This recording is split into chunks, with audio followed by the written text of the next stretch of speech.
cara berpikir MK itu balik dia. Jadi kita sebenarnya tidak meminta terobosan hukum atau breakthrough, legal breakthrough atau constitutional breakthrough. Kita minta MK kembali ke hitonya sebagai the guardian of the constitution, sebagai pengawal penjaga konstitusi. Jadi kalau kita lihat putusan pertama Pilpres tahun 2004, MK sudah jelaskan dalam putusan Wiranto dan Salahuddin Wahid yang meminta MK tidak terhalang untuk melihat atau memproses hal-hal yang sifatnya kualitatif.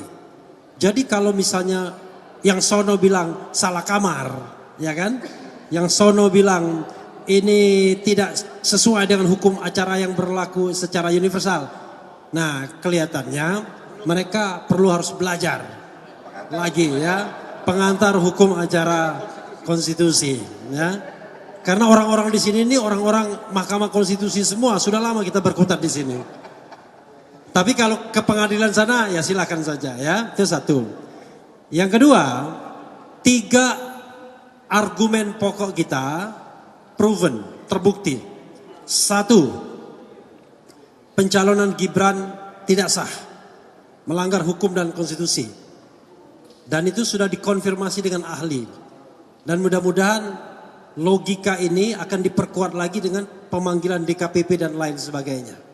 Yang kedua, soal bansos, proven, bahkan dengan pakai ekonometri bisa dihitung bahwa sesungguhnya kemenangan paslon 02 itu tidak mencapai 50% plus 1 seandainya Jokowi tidak cawe-cawe plus bansosnya. Jadi ini hal yang sangat menarik. Jadi kita dapat kualitatif tapi dapat juga kuantitatif. Dan yang paling penting juga adalah sirekap. Sirekap itu selalu diremehkan sebagai alat bantu saja, alat bantu saja. Padahal saya katakan itu alat bantu kecurangan. Teman-teman lihat bagaimana sirekap itu luar biasa. Dia kacau, diperbaikin ratusan ribu kali, tapi tetap saja kemenangan 58% itu nggak berubah. Tiba-tiba hal yang kacau ini confirm sama dengan berjenjangnya. Masuk akal nggak? Sesuatu yang kacau bisa confirm dengan berjenjangnya. Maka kesimpulannya hanya satu saja. Dua-duanya kacau. Dua-duanya tidak bisa dipertanggungjawabkan. Nah, tetapi sekali lagi kita mempermasalahkan governance pemilu secara besar yang kita anggap ada pelanggaran konstitusi. Terima kasih. Assalamualaikum warahmatullahi wabarakatuh. Pasti sudah mengikuti persidangan bahwa kita tahu bahwa beberapa saksi yang diajukan oleh para pihak dari pemohon 1 itu bagi kita sih lumayan berlega lah karena semua saksi-saksi itu menerangkan hal yang tidak bisa dibuktikan secara konkret ya. Bahkan selalu mereka mengatakan ada oknum-oknum yang intimidasi tapi ketika ditanya siapa orangnya nggak ada yang tahu gitu ya. Jadi dari substansi perkara ini menurut kita tidak terlalu serius setelah mendengar keterangan ahli maupun saksi-saksi yang diajukan pemohon 1 yaitu dari Anies Baswedan maupun siapa ya? Muhaimin ya, Muhaimin.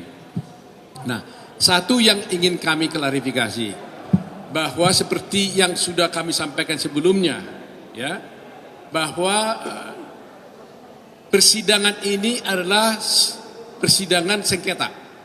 Ya, sengketa 2 pihak. Jadi pihaknya pun ada 2, jadi sifatnya interpartes ya. Sehingga para pihak tidak boleh memanggil saksi-saksi di luar daripada dia tidak boleh memaksakan pada Mahkamah Konstitusi untuk memanggil pihak ketiga kecuali dia membawa sendiri buktinya untuk membuktikan dalilnya.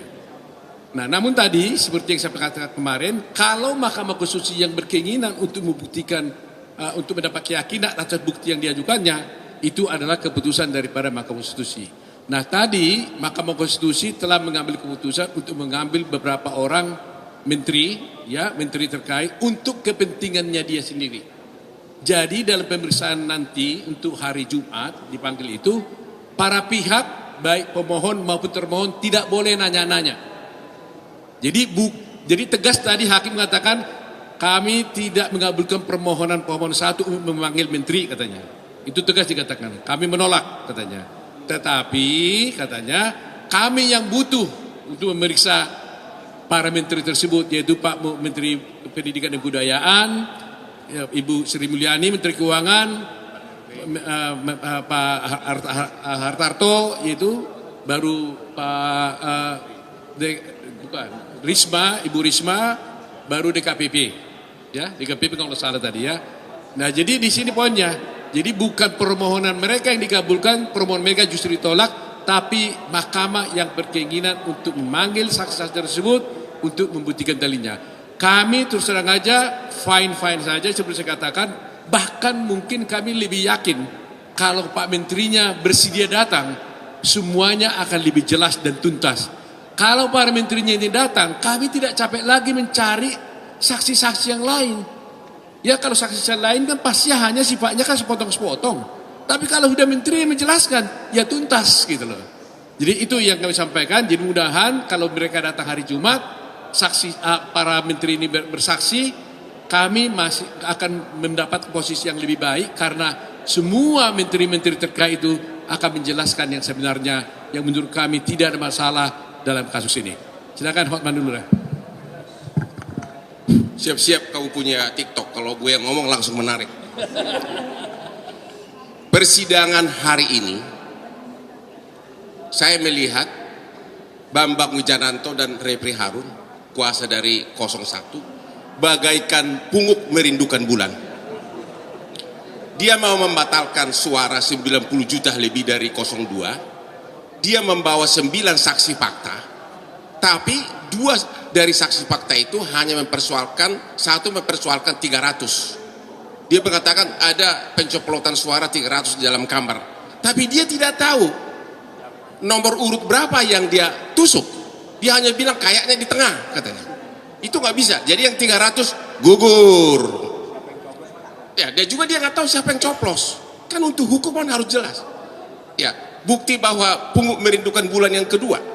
Satu lagi saksinya mengatakan ada 2 suara. Bayangin, 2 suara dipersoalkan melawan 90 juta suara. Tadi setelah ditunjukkan oleh ketua KPU ternyata dia nyerah. Akhirnya hari ini 0. Semua saksi fakta dari 01 tidak bisa membuktikan 1 suara pun yang cacat. Itu benar-benar hari ini. Aku nggak bohong. Makanya benar-benar rekan kita yang 2 itu kayak pungut merindukan bulan. Yang kedua, mereka juga, saksi mereka itu banyak ahli nujum. Ahli nujum.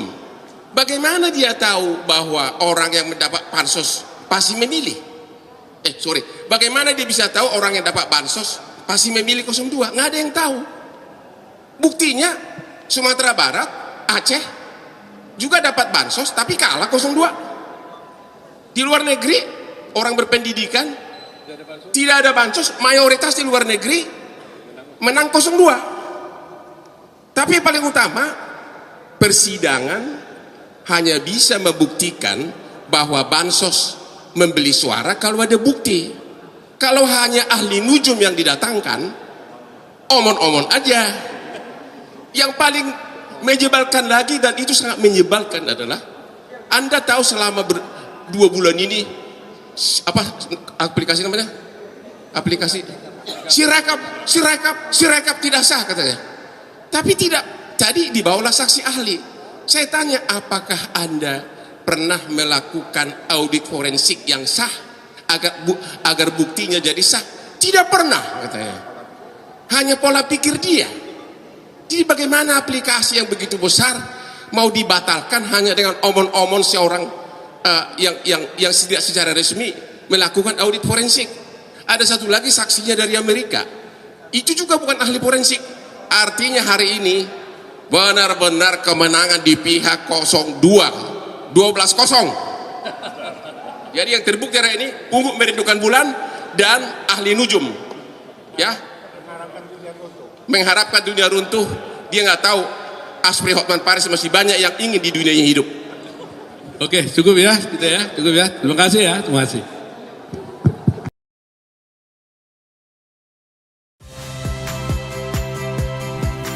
Saya Tifa Solesa.